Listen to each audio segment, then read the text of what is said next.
plan करता बस बस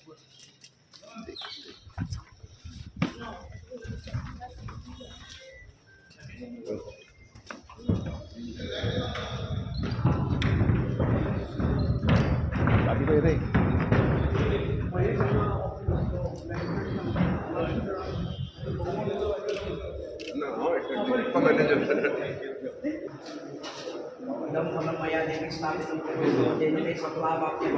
जन्मनि परिणफलितं सर्वं त्रैलोक्यं सुजलाजलप्रदानेन सफलास्य मनोरथाः सर्वमाङ्गल्ये शिवे सर्वार्थसाधिके शरण्ये त्र्यंबके गौरी नारायणी नमोस्तुते माते कृपाकर दामोदरनाय आचरणाकडे महालक्ष्मी येऊन भेट घेतली असा अध्यक्ष झाला सदन महालक्ष्मी पूर्ण सान्निध्य प्राप्त कर महालक्ष्मीची कुलदेवताची दामाबाजी पूर्ण सान्निध्याच्या पाठपाळा करून बरे वचन स्वयंगोईचा उत्कर्ष करून घ्या सर्वांचे सांभाळ कर पंचमीचे नाव काढून घ्या सर्वांचा सांभाळ कर कल्याण कर माते आई